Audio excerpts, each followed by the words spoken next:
संभाजी आंग्रे खूप पराक्रमी होते, तेवढेच ते शिवभक्त होते। एक गोष्ट सांगितली जाते की संभाजी आंग्रे शिवभक्त होते आणि ते दर सोमवारी इथून कुणकेश्वरला जायचे। कालांतराने त्यांना एवढा मोठा प्रवास करणं शक्य नव्हतं, कारण किल्ल्यावरती सतत इंग्रज पोर्तुगीजांचे आक्रमण होत होते।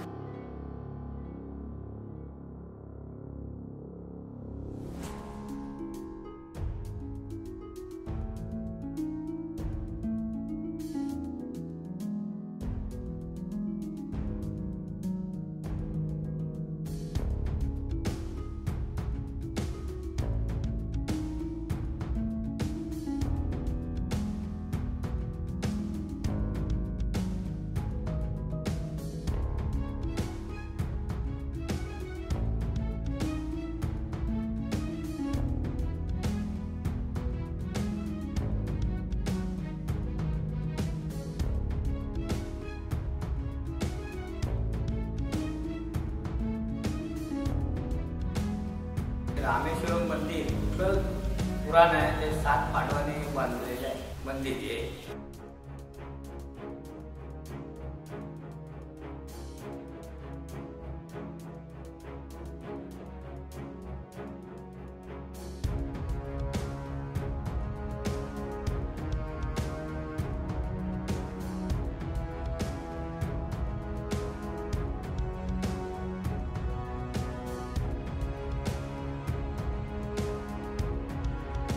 या रामेश्वरला म्हणजे भाविक लोक पाया पडायला येतात, तेव्हा नंदीचं शिंग असतात, त्याला ह्या बोटाने असे 2 बोटाने असं करायचं, म्हणजे शिंगाला स्पर्श करायचा आणि आपलं गारानं बोलायचं, म्हणजे ते रामेश्वर आपला गारानं ऐकतो आणि ते गारानं पावते।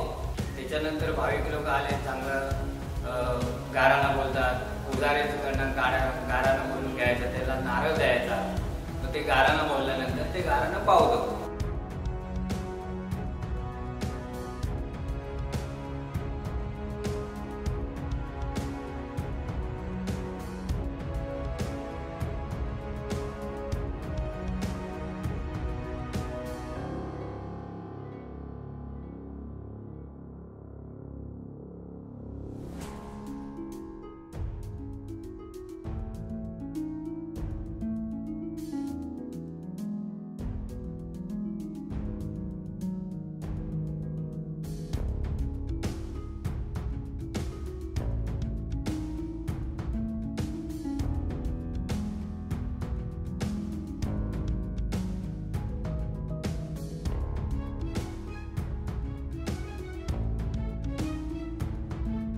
असं म्हणतात की त्यांना स्वप्नामध्ये एक दृष्टांत झाला की तुला माझ्याकडे येणं शक्य नसेल तर किल्ल्याच्या दक्षिण बुरुजावरनं तोफेचा गोळा उडव, जिथे तोफेचा गोळा जाऊन पडेल तिथे तुला स्वयंभू पिंडी सापडेल आणि तिथे तू माझं मंदिर बांध।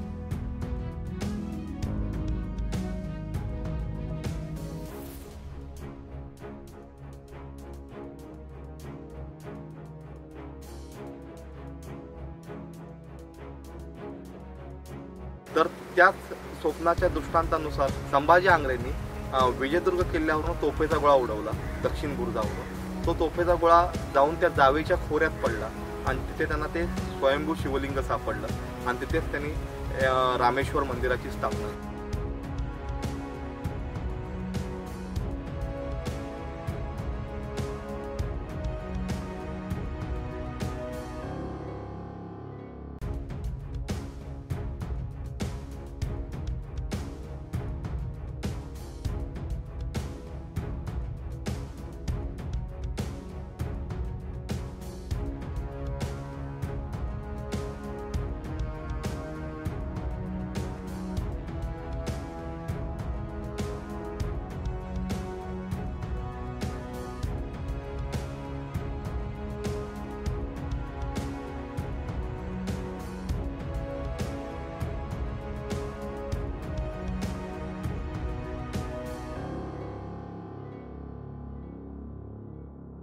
पहिल्या काळाला माहिती विजयदुर्ग म्हणा तेव्हा शिवाजी काळामधला टोपीचा गोळा उडवला तर इथे पडला तिकडे पिंडी सापडली।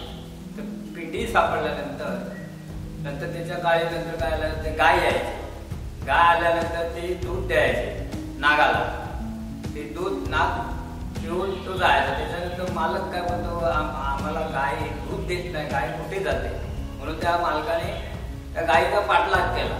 तर बघतो तो साफ दूध पितोय, पण पियाला नंतर तो काय बोलला नाही, चला देवाला दूध जाते.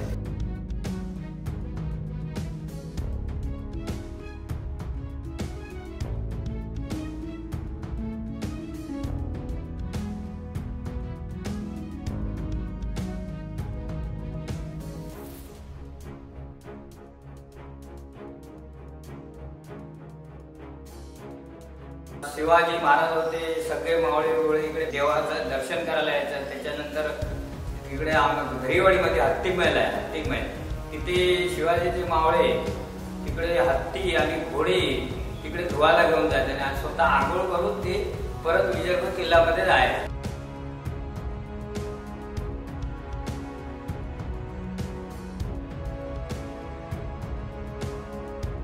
महाशिवरात्र यात्रा असते तेव्हा सगळे इकडे फिरतात.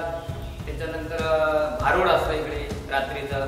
परत येणारे जाणारे इथे राहतात, इथे दुकानं पण असतात आणि भाविक लोक पाया पडून दर्शन घेऊन जातात. आणि रामेश्वर देव पावतो, कुठेही गेलात तरी रामेश्वरला फुलं सफेद नाही, रामेश्वरला फुलं सफेद. आणि गणपतीला जास्वंदीचं फुल.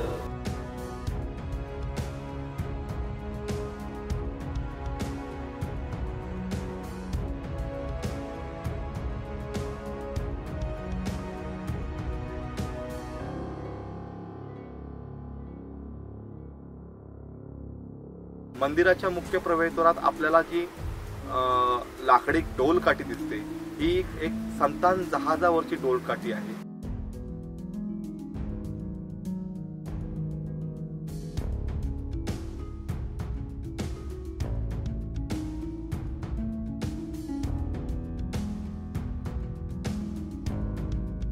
पेशवे काळात इकडे स्थानिक सरदार आनंदराव धुळप होते आणि या धुळप ही आंग्र्यान एवढेच पराक्रमी होते. या धुळपांनी एक संतान नावाचं पोर्तुगीजांचं जहाज जिंकलं होतं युद्धात. ते एक मोठी शर्तीची लढाई झाली होती आणि त्यात धुळपांचा विजय झाला होता पोर्तुगीजांच्या विरोधात. आणि त्यात आनंदराव धुळपांनी एक आपलं विजयाचं प्रतीक म्हणून ती शत्रूच्या जहाजावरची डोलकाठी म्हणून तिथे त्यांनी ती उभी केली आहे. तसंच तुम्हाला जी घंटा दिसते, ही घंटा पण त्या संतान जहाजावरचीच घंटा आहे. ते आनंदराव धुळपांनी आपल्या विजयाचं प्रतीक म्हणून एक मंदिराच्या मुख्य प्रवेशद्वाराला टांगलेले.